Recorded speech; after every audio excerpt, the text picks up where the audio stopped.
இன்னைக்கு டே 15ல நாம இமெயில் கம்யூனிகேஷனை ப்ரொஃபஷனலா வந்து மாஸ்டர் செய்ய போகிறோம். அதாவது 50% இமெயில் பாத்தீங்கன்னா டோன் வந்து ரொம்பவே வந்து தப்பா தான் வந்து இன்டர்பிரட் செய்திருப்பாங்க. அதாவது உங்க டோன் தான் வந்து எல்லாமே. இதுக்கு வந்து சிம்பிள் ரூல்ஸ் இருக்குது. ரூல் 1 என்னன்னா வந்து சீனியர் டோன் வந்து நீங்க அப்படியே மிரர் செய்யணும். அதாவது ஃபார்முலா அவங்க சொல்றதை நீங்க அப்படியே சொல்ற மாதிரி இருக்கும். ரூல் 2 உங்களுடைய மெயில்ன்றது ஈஸியா வந்து கிளாரிட்டியை வந்து கொடுக்கணும். ரூல் 3 வந்து உங்களுடைய மெயில்ன்றது ஷார்ட்டா இருக்கணும். ரூலான கமெண்ட்ஸை நீங்க அவாய்ட் செய்யணும்.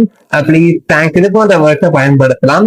ரூல் 4 வந்து சப்ஜெக்டோட லைன் வந்து ரொம்ப ப்ரிசைஸா இருக்கணும், அதே போல ஷார்ப்பாவும் இருக்கணும்.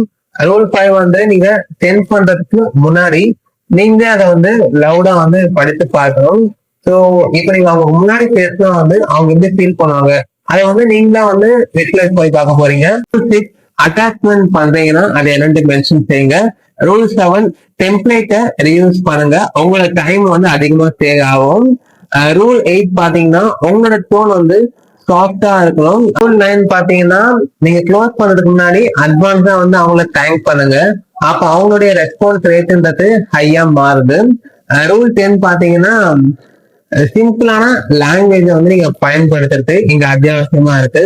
ரூல் 11 வந்து ரொம்ப ரொம்ப இம்பார்ட்டன்ட், ஏதோ ஃபைனல் ரூலும் கூட. ஃபார்மலான மெயில்ஸ் எமோஜிஸை அவாய்ட் செய்யுங்க, அது வந்து உங்களை சைல்டிஷா காட்டும். எனக்கான சேலஞ்ச் உங்களுக்கு என்னன்னு பாத்தீங்கன்னா எனக்கே வந்து ஒரு இமெயில் சென்ட் பண்ணுங்க. ஸோ அதை நீங்க வந்து ப்ரெஸ் பண்றதுக்கு முன்னாடி இப்ப சொல்லியிருக்கேன் இந்த 11 ரூல்ஸ் ஃபாலோ பண்ணி நீங்க கரெக்டான மெயிலை மேக் பண்ணிருக்கீங்கன்றத வெரிஃபை செய்யுங்க.